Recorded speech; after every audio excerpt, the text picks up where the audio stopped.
Hey guys, it's Oluwatobiloba here, and I'm here with another tutorial for the beginner logo design challenge on Nigerian graphic designers group on Facebook. And basically what I'm here to do is show you my entire workflow on creating a logo design from start to finish.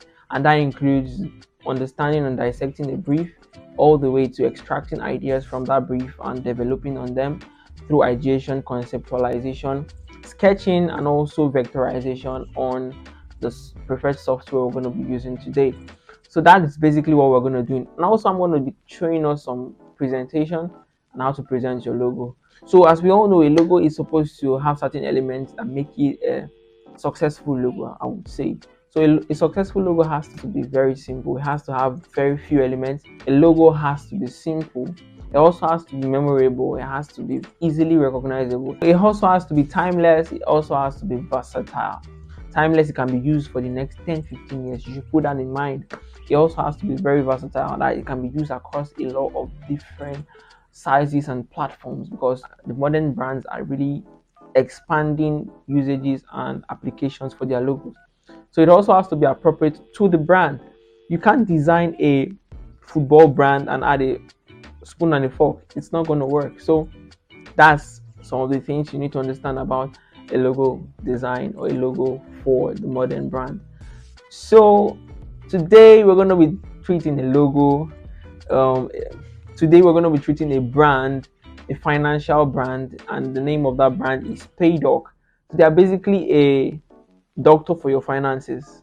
Get it? So I came up with the concept while I was brainstorming for the challenge, for the tutorial rather, and I decided to go with something a little bit outside of the ordinary. So basically, they're a financial brand that deals in understanding what the client is going through, like a doctor would, and helping that person heal or providing solutions to that person's ailment, financial ailment, as the case may be.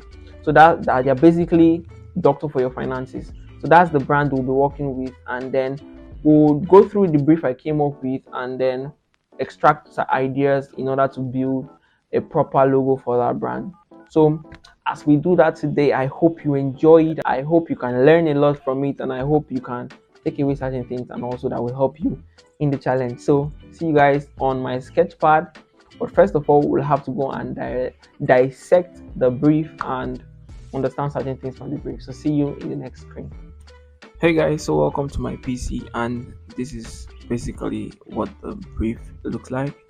This is what I came up with when I was brainstorming. So actually, this is a tip if in case you want to do a personal brand or a personal project that involves creating a case study. You can just think up a concept, and then there are three things you want to get established: the brand name, the brand style, and basically the brand description. So the brand name is kind of the anchor point, is where all the idea and everything will hinge upon. For example, for this brand now, it was Paydoc. I first of all thought um which industry for the name. Now selecting the name, which industry, and then what best fits something I can work with. So thinking of doing a financial brand, I came up with pretty much a number of names. Although I first of all explored other options, I tried to do fashion brand, kimono. I do a lot of things, but I thought which is best efficient and effective for this tutorial. So I said the financial brand will be easier to do as it's particularly um not too complex, and you pretty much get a straightforward understanding of what the brand is about. So I then thought into the direction of, okay, what is already existing but what is kind of unique. So I came up with Paydoc. Initially I had PayPoint, I think, and then I realized that there's already a brand that is called PayPoint or something. I made my research, yeah. But then also understanding the brand style. So the brand will either be modern or minimalistic, or it's gonna be old, or what's the word now, um or vintage, you get. So that's like, those are things you can explore. And then the brand description is basically what the brand is all about. It's like talking about their core values and the things that they hold, their motto, their vision, their mission, and basically what they stand for and the problem or the solution they prefer. So basically, you list the problem and then you list the solution. That's basically what the brand description is gonna be inched around. And then under the brand description, you also in their pursuit to solve this particular problem, what are the things that they hold there? What are the things that they actually use as driving factors, which are basically their core values? So all these you can think of on your own, but you can use um a reference brand. For example, look out for briefs on brief sites. You can search that on Google, and then okay, these OBS Studio for those that are interested in recording the studio their screens. OBS Studio is perfect for that. So so after creating that brief, it basically helps you to create a project out of from scratch, like out of nothing. But then if this brief was sent to you by, let's say, NGD or a client, or you gathered everything like this from asking questions of your client, you have to first of all now gather certain key informations. You have to gather what the name and then what the industry entails, so you can begin to make research around that area, and then you basically go through the brand description. So the brand description is what gives you direction for your logo. So for this brand, basically their brand is modern and minimalistic, but their brand description gives us insight into what they're about. So we basically give a brief explanation as to the um, um, obvious look in their name. So Paydoc are basically doctors for finances, as the case may be. And then that will lead us into what they stand for. So they target both strata of the society, both upper class and lower class. But what they actually want to do is convey credibility, trust, efficiency, and safety. So that's where your work is. Your work is basically taking out those key points and then listing them out. So you also see their motto, your finances are our passion, and then you basically draw out keywords. So we'll do proper brief dissection and how to implement them in creating your logo when we are going into the ideation and sketching process. So that's that for the brief. So I just said I should drop that key information for brief development and brief dissection. We'll look further into it as we move on to the next phase of this design. So after gathering some necessary information, you make your research. The research now goes into the phase where you look at brands within the industry. So they give us some competitors that they're trying to match or beat in the market. So they said OPay, they said PayPal, and they said PalmPay. You can make research around most of all these apps or all these financial industries, financial institutions rather, and then gather some quality inspiration. So you also look through sites like Behance, sites like Pinterest, sites like Dribble, and even Instagram. So you can feed your creative you can actually follow your creative juice and give your mind something to ponder, so that when you're creating your own version, you don't stray from what is required. And it also gives you a pretty good look or pretty good understanding of industry standards, as that is pretty crucial in developing a brand for any industry. You actually have to understand industry standards and how things are done, because it's pretty crucial you do not stray too much.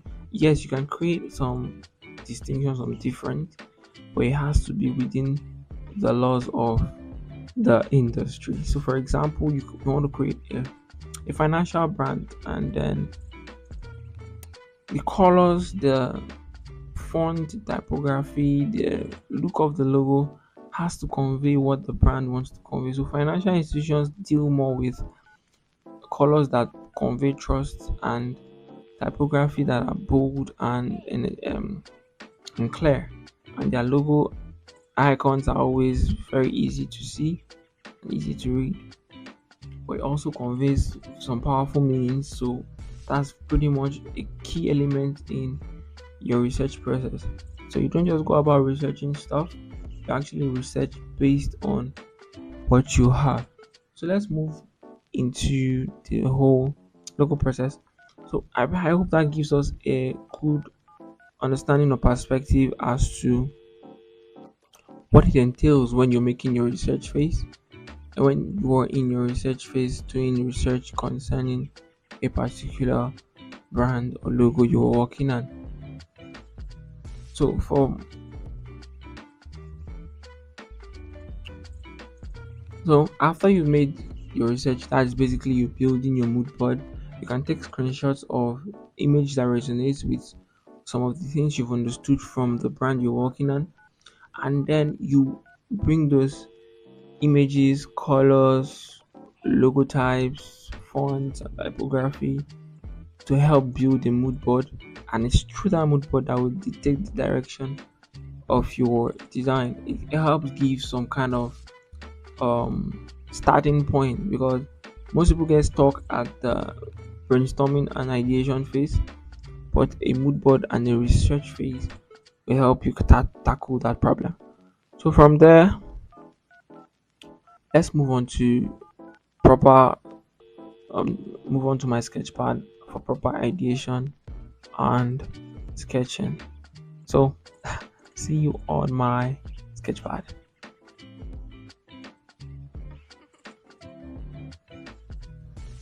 Okay, hey guys, welcome to my sketchpad, and here's where we'll be writing down ideas and developing on the things we've taken from the brief. It's important that you actually like extract ideas and points from the brief that was given. It's actually crucial to how what your logo is going to look like. So after understanding the brand, we know that the brand's name is Paydoc, and it's a combination of pay, which is financial, and doctor or doc, which is medical. So they are basically trying to portray the idea that they are doctors for your finances. So what do doctors do? Doctors heal or treat, um, they revive, they basically cater for people's health. So from their brief, they said they're basically a doctor. They're basically doctors for people's finances, not for people's health. So there is that disparity. So we enter the fact that they are a financial agency. They deal with money or other financial assets. They also are particular about reviving finances. So they deal with people. So some of these pointers show us certain things we need to know already about the brand. So from there we can extract certain ideas. So it's medical, we're combining ideas from medical and financial institutions or financial concepts, so that we can properly develop a logo that actually envisions or envisages the brand's values and essentials. So they ask us to draw inspiration from the brand name and the values. So for medicine, we have the medical symbol that is generally known is the cross and the snake. So we'll be drawing some idea from the cross and the snake. And remember, their motto is we your finances our passion. So obviously they are particular about our finances. So but then we want it to be minimalistic and also modern. So we'll get rid of the snake, most likely. No snake. Since I don't really know how to wrap that into a financial and concept. From there we'll just take the idea of the financial aspects, the finance, where there is money, there is send and receive, and etc. So basically, this point is where you gather ideas and concepts that you can implement to formulate your proper a logo that is befitting for the client. Because from the brief, the client has already laid out certain things that are easy. So when you're delivering your logo and you mention certain things that are essential for your brand, there is kind of that convincing power already. So you don't need to talk too much. You've already presented a very good case for the logo you are presenting. So we'll take the cross, then we'll take money. Money has a rectangular shape precisely. Then we take send and receive, and then we also take from Paydoc the letter P. So these are some of the things that we can incorporate into our logo. Yeah, and it helps give the logo some story and character. So going ahead, we'll formulate the concept and then finalize on the logo. So not much sketching needed, but you can iterate between ideas. The P can, from the PayPal logo, you just start with a concept in your mind, and then from there you move on to more concrete ideas. Then money. So how do we combine all these elements together? Then that's how you get your logo.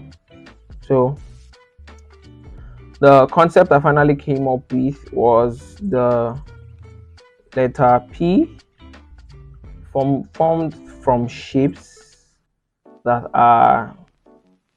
basically convey the message of the brand's letter P plus the cross. So we'll do letter P first. So this is how I've decided to draw the P.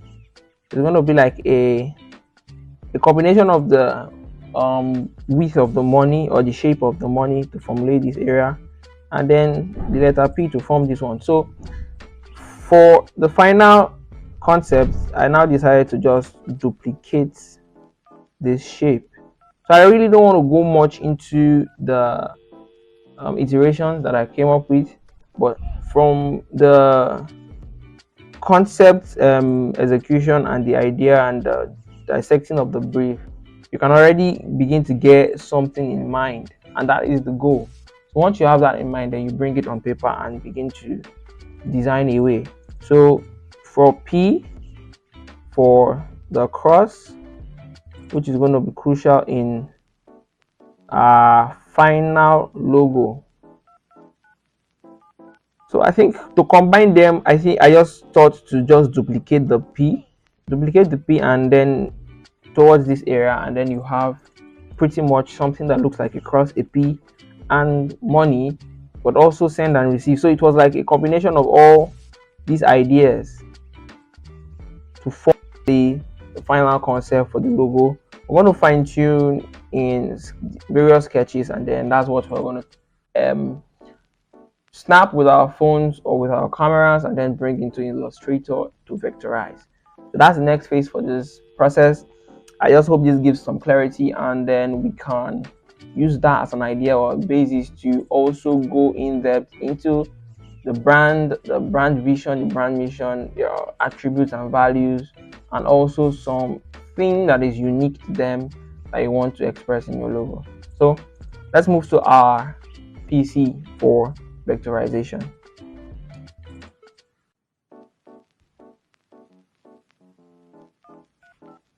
So guys, welcome back to my PC.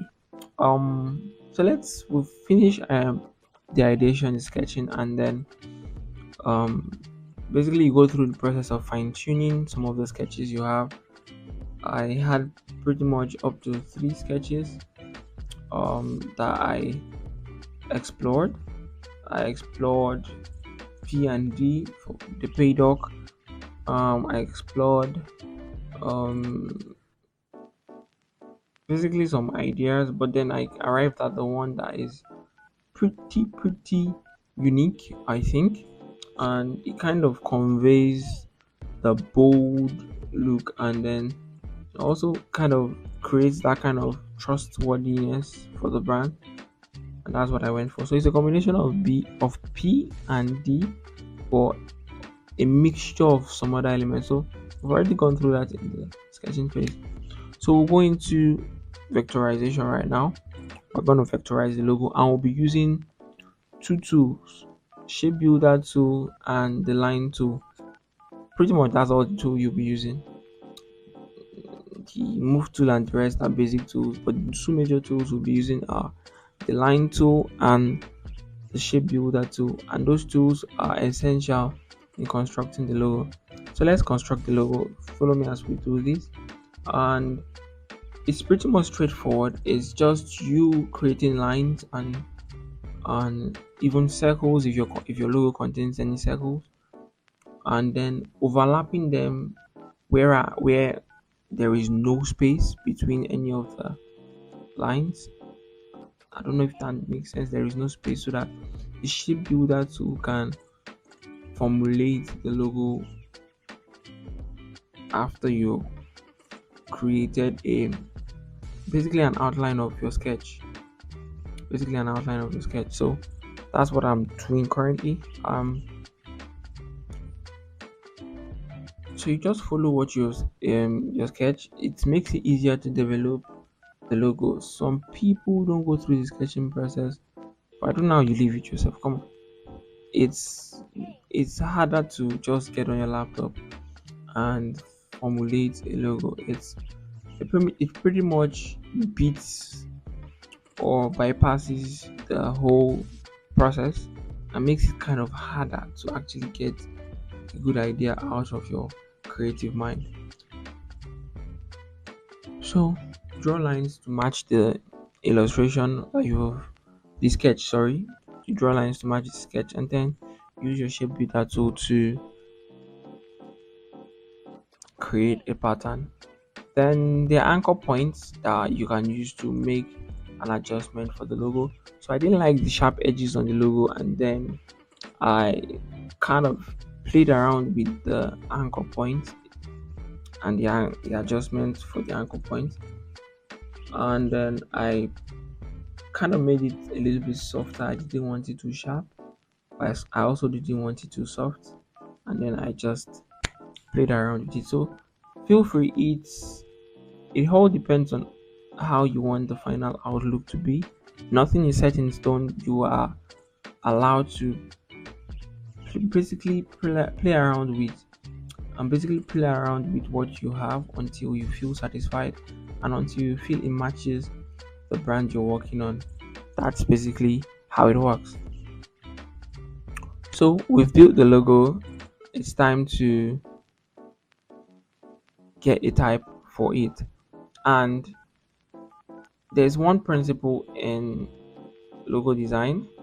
It's that many times the type has to match the icon, if not perfectly, or it has to create an aesthetic balance. Aesthetic balance is pretty important.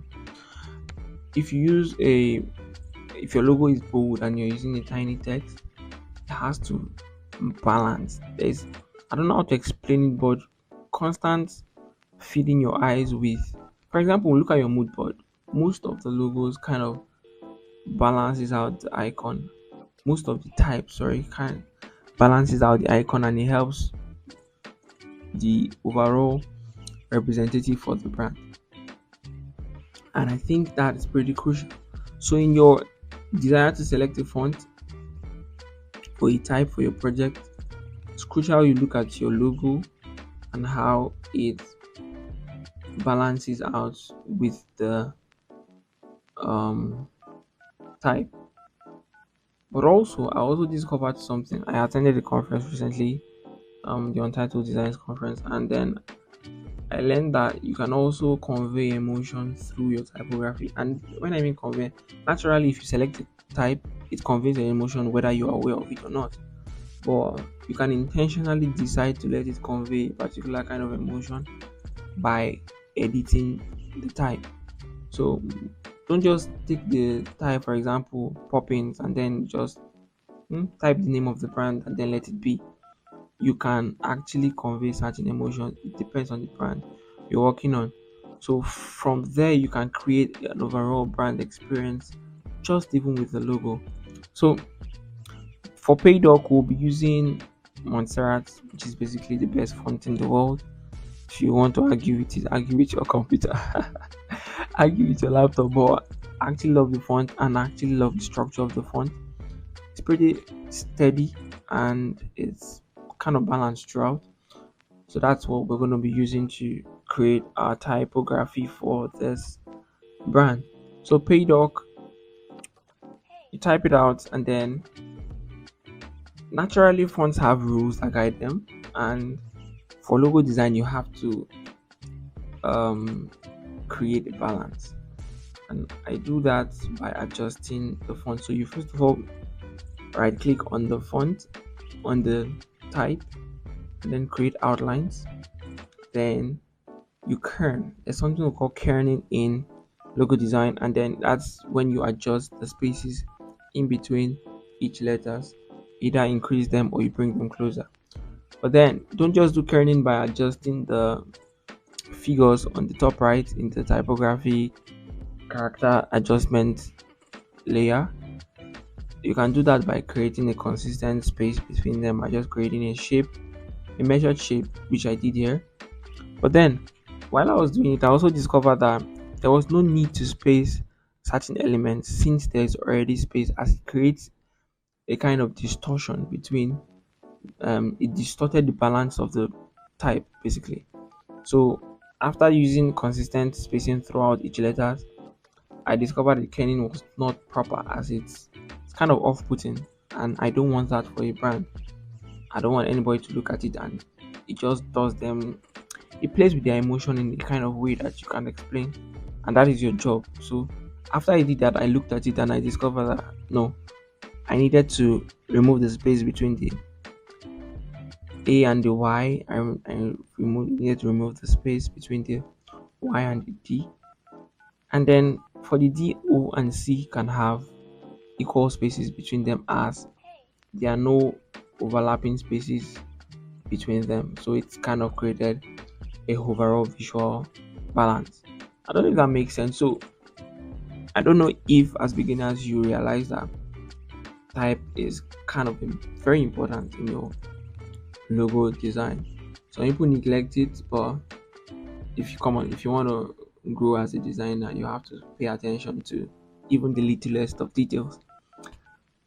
Um, then I went on to balancing it out with the overall body of the type, and that's when I adjusted the D. And then I also balance it out with the logo by creating a consistent space between. Now that space has to remain consistent across the usage of the logo. So I did that by duplicating the initial space I created for the kerning, and then I created a visual balanced logo. So that's that for the logo structure and the logo concept. Then after that, I tried to play around with the idea in the logo. I tried to implement it into the type, but it wasn't working out. Honestly, it's something I'm trying to do where the type can actually stand on its own outside of the logo, but it does not work for every brand. Come on, there's some brands that you can do that with, but for this brand, it didn't work out because number one, the name didn't allow for it, but also the structure of the font of the font wasn't helping. So played around with it, it didn't create any visual balance. So I decided to dump the idea. And like I said, nothing is set in stone. You can play around with concepts and ideas and then develop them as you go on. Allow yourself make the mistakes. Allow yourself look. Design is not creativity. Rather, is not does not have a set of garden rules. You have to just be brave enough to make those mistakes. Sometimes it works out, sometimes it doesn't. But that's part of it. So play around with ideas, play around with concept, but also remember there are rules. There are rules. So in spite of how crazy you want to get with your creativity, sometimes the rules just keeps you in line, and that's why the rules are there. So I abandoned I abandoned the idea and then went for a basic, simple structure, and then I did a final adjustment to the type where I kind of curved the edges to match the logo's rounded out edges. So I rounded out the edges of the type, and I think it looks good. Honestly, I think it looks good. So I'm going through this process because it's not just about um, design. Good design is a design that functions. That's basically the motto for logo design or for design. You don't just design for it to be fine, for it to be aesthetically pleasing. This thing makes sense. Die. Or if it does not do the, if it does not perform the function or the purpose, if it does not carry out the purpose for which you created it, you've basically wasted your time on your PC. And I think should be at the back of the mind of every designer. Your design has to function. If it doesn't function, no matter how fine you think it is, your design has failed. So the reason why I go through all these processes, all these nitty-gritties and intricacies for the logo is so that it can actually function. So zoom it out, zoom it in, you can still recognize the brand and the type and they balance out. You know, subconsciously the audience do not know what they're looking at, but when they see, they just know it feels right. You get it just feels right, and that's what your goal is. Function, like we discussed earlier in the video, your logo has to have certain attributes. It has to be simple, it has to be memorable, it has to be appropriate, and it has to be timeless. So one of the tests I use for my logo design is to, after I design the logo, I show it to a friend or a family member, and then I ask them their take. And sometimes, if it's necessary, what do you see, or can you sketch it out if possible? Like after a while, after maybe 5 minutes, you can just, okay, what do you see for the logo, or what did you see in the logo, or do you remember the shape? So if they can get at least 70% of what the logo looks like, your logo is pretty much memorable. Yeah, 100% just makes your logo pretty much near perfect. So that's that. So please don't mind my voice. I am a bit stressed out, but I hope we're getting out, or we're taking out some things from this tutorial.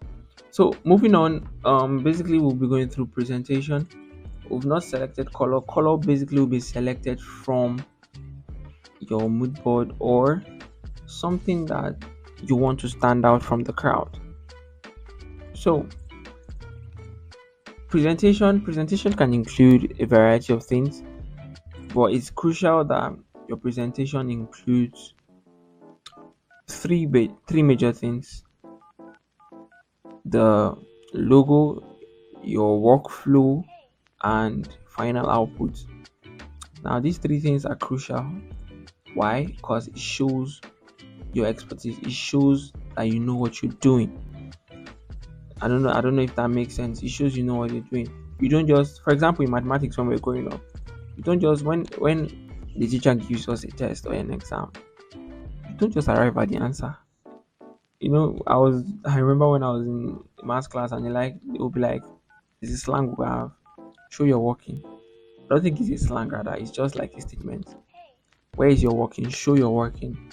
Let's see how you arrived at 10, 15 minus 5. So it creates an experience for your client or for the person going through your brand. So it means that wow, you went through all these things. It gives the overall experience that a final product cannot just give, and that is different from what the or what the customer or target audience will experience. This is what the client will experience, and it kind of helps your logo. It kind of helps a good logo become a great logo.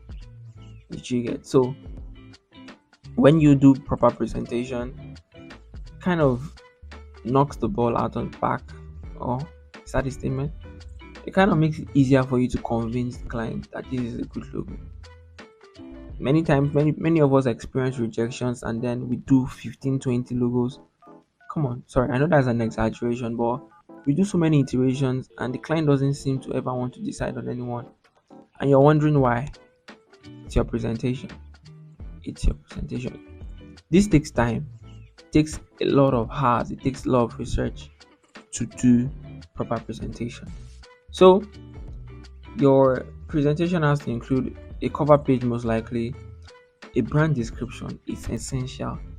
Say the words that the client said to you, say it back to them, as it's kind of, it already breaks the ice. What do I mean? The client will be like, okay, this person I've given money, I trust him, but can he deliver? But when he begins to see words that he used, when he begins to see ideas that he provided when you asked him questions, or concepts that were already in the brief, it kind of negates your job of having to convince the client. It kind of makes it easier.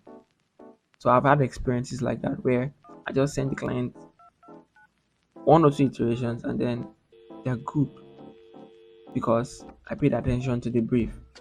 So for the challenge, it's important that you pay attention to the brief and then stick with it. So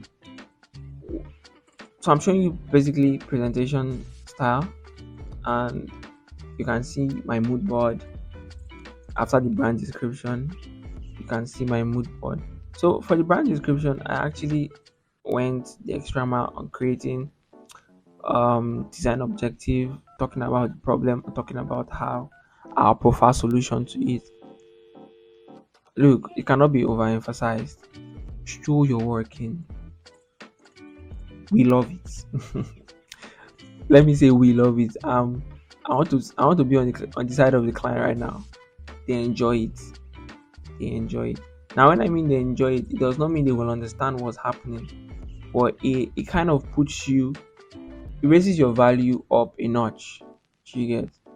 So from there, we create slides for the basic overall presentation of the brand. So after the sketch, you can source for pictures that you will use for your cover image. So it depends on the brand you're working on and how you want your cover image to look. Most times, our cover image kind of portrays the colors we used, or a kind of even a source of colors we're going to use for the brand. So it kind of creates a consistent visual image for the brand, and that's what I did there. Then we moved on to creating the grid and layout. The grid and layout, pretty much straightforward. Is So here's a tip: while you're designing your logo, duplicate your grid. Duplicate your grid, as it's easier to just impute it when you're presenting it in the grid layout for your presentation. So just import your grid and then align it. Feel free. Look, think outside the box. You can create emotion if you're good with emotion. If you're a motion designer that's just trying to start out in brand identity, create, implement the things you have, implement the tools you have at your disposal, and use them to blow away the client and your audience. So I've seen people animate their grid layout. It creates a different experience from just straight up still image. So you present your grid, then you go into the concept, present the concept, show you're working. So for the um Paydoc brand, we used, there are so many things I can draw from the logo. Honestly, the more I look at it, the more I even see. I I was looking at it and I saw a butterfly. And remember when the brand said their goal is to take care of or even revive people's dead financial or dying financial status. A butterfly comes from basically a caterpillar to a flying, something that flies and beautiful. So it's like, come on, our brand can take you from crawling to flying. Like, do you get? So it's all this process, the brainstorming and the thinking do not go to waste, because there is no how. There is no how you won't see a lot more meaning to your brand, to the brand that you're working on.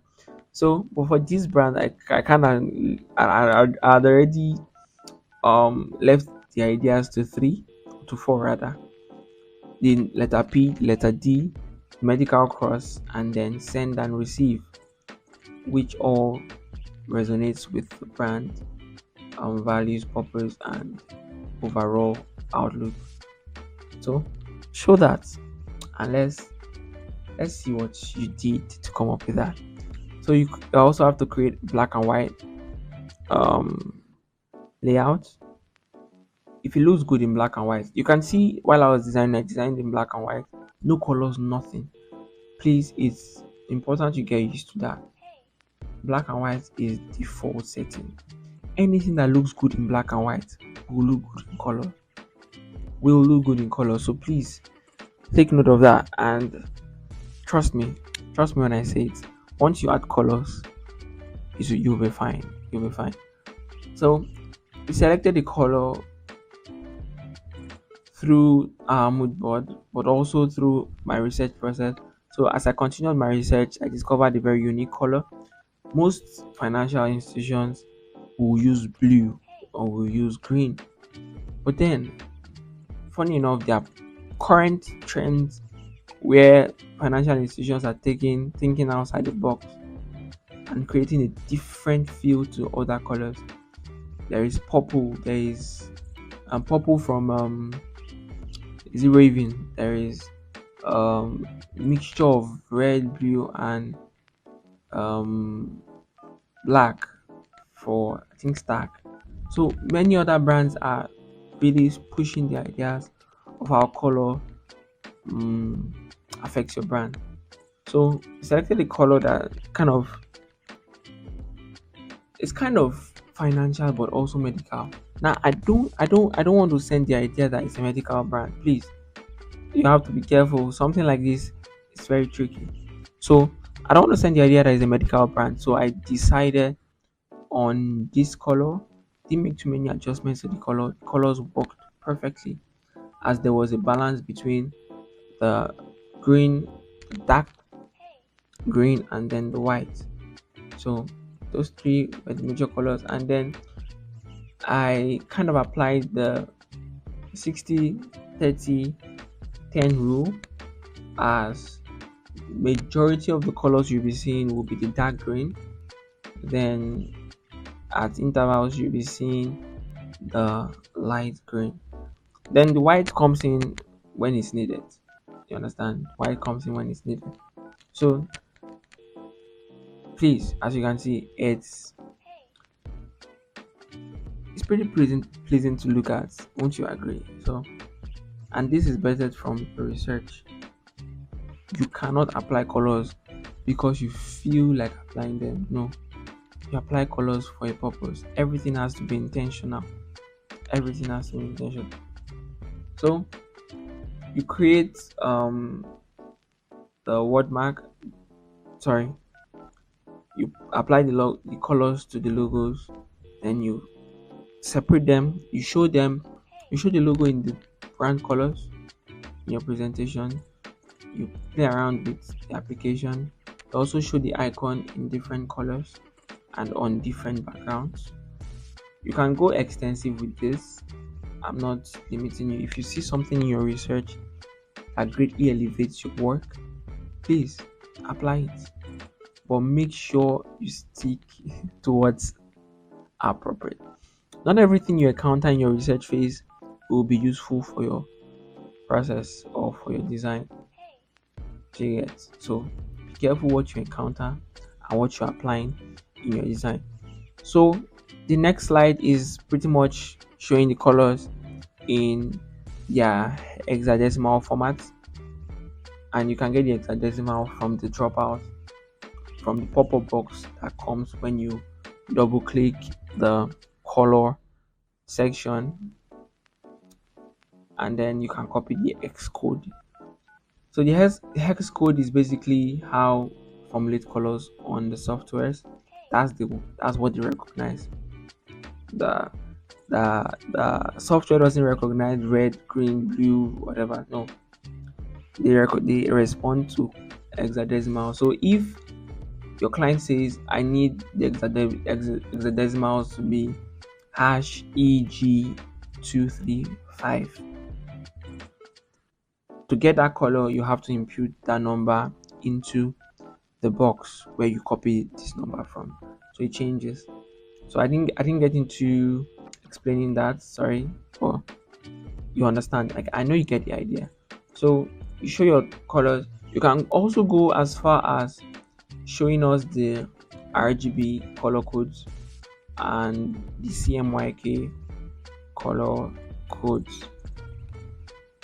That's beautiful. You can even go to the Pantone and then see there is no limit to what you can do. I know it's beginner challenge, so I left it as hexadecimal. But apply things, explore, and trust me, you won't regret it. So after the colors, you would also show typography. What font did you use? Show it in the different um in lowercase, uppercase, and also symbols, as it helps basically show that it's the type is not limited to just. There are some types that are limited. There are some types that are limited to just numbers or just letters. So show your client that, oh, hey, this is the font, this is the type we're using for heading and basically the body of the entire project. You can use more than one font, but they have to be complementary fonts. And there's something about colors I didn't say. You have to pick up on color psychology. There are complementary colors, there are opposing colors, there are colors that should never be used together. So that helps. So, but then your research helps kind of, you are not very versatile in your knowledge. So research is pretty crucial. It's pretty crucial. So present the typography, show the client the type that they were working on, and show us the type that you're working on. And if there's any adjustment to the type, please state it out. Then after that, you can create a pattern. We are used to creating patterns from logos. Sometimes you can stretch it and just pick out something abstract, something in the brand, and use that as your basis for the pattern. I wanted to do that, but come on, it's still beginner's challenge. I'm giving you tips from maybe a professional standpoint. There are some brands that their patterns, for example, food brands, you don't necessarily create patterns from their logo. You can create patterns from food since it's food brand. So for these, I was thinking I can create brand.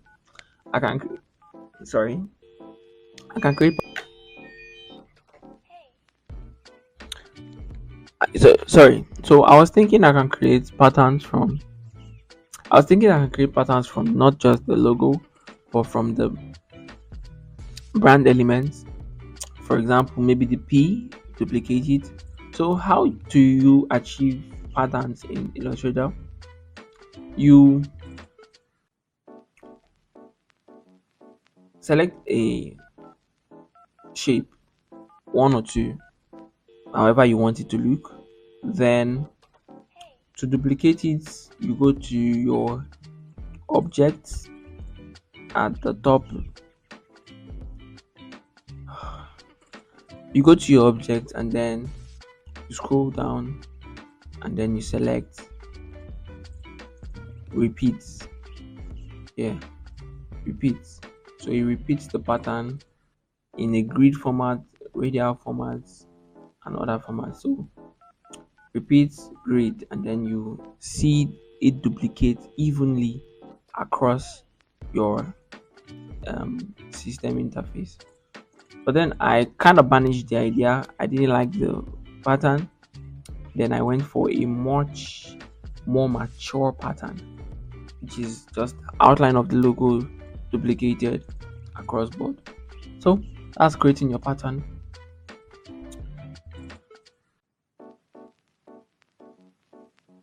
Um, so after creating basically this presentation, these elements, so from the cover page, brand description, application of the colors, stating out certain things for the brand, your mood board is there, your sketch, your grid, black and white, color application, color description and names, then typography and also patterns. Then we can apply the brand or the logo. So in their brief, it was said they will be using the logo on stationaries and across a lot of different platforms. So it's time for you to use appropriate mockups or appropriate real life descriptions, real life usages rather, real life usages. So you're going to be using appropriate brand appropriate materials. Don't go around designing aprons or pots or so this is a financial brand. You get use things that are going to be actually realistic for a financial brand. So create. I also took out the liberty to show how the logo will appear on creative ads posters, which is not entirely compulsory, but why not? If I can, why not? If I can do it, why not? So I showed the logo on a creative poster, two creative posters, one with the dark green and one with the normal green brand colors, and then use their typography and also use the pattern. So I designed this off the bat. It may not take you this short time to do it, and you can follow my concept and play around with using the logo and manipulating a person into it or a device into it, depends on the brand, and then just pass an information or an emotion, and you have a poster. It's not that difficult. It's not, honestly, it's not that difficult. So, but you can also reference a lot of brands in your research process. That is why the research is important. Just mimic certain things and then add your own touch. So still, but don't steal like a thief. Still like an artist. Still like an artist. So how an artist will steal is they will love your idea. They will fall in love with it. But then they will say two things: can it be better, or can I add my own creative touch? And you have stolen, but you have not stolen. If you get that, I don't know if you get that. So you apply the you apply the logo the on mockups, and then you also apply the um, posters. So use brand appropriate mockups, and then let's just go through the process of how I apply some of these mockups. You can manipulate a lot of this um, mockups to fit what you want, and then you can get mockups of sites like FreePic. You can even get mockups of Behance. You can get mockups of um, um, Telegram, but make sure if you're using a mockup for a client, they are paid for or they are free for commercial use. That's important. Or you can manufacture your mockups from Google. It's something I do a lot. Manipulate them in Photoshop, adjust colors, play with hue and saturation, play with color correction and the rest. So you can do that. Or you can also find fonts through Google, find mockups through Google rather, and there are a lot of free mockups out there. So how you can do that on Google is any mockup you want, you can add free to the end. So for example, I want maybe a hat mockup. I type out a hat mockup and then I add free. Then they'll bring you sites, a lot of sites that may have free hat mockups, and you have mockups to use. So you can apply that and then create something beautiful.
A logo from scratch. So if you have questions, please, I'll be open to answering them, but I'm going to be answering them strictly based on my design. Nothing outside of that. I'm not going to pay attention to anything that has to do with your challenge design. So but if you have questions concerning how I maybe achieve certain things, feel free to ask. So basically you include your mockups in your presentation and then voila, you're good to go. You've created a full-on logo design project. So that's it from my end. I hope you guys enjoyed the process. I hope you guys learned a thing or two, and I'm glad to be here, and I'm glad to have learned together with you, because as I'm teaching, I'm also learning and improving my skills. So thanks for this opportunity, and see you guys in the challenge. Cheers.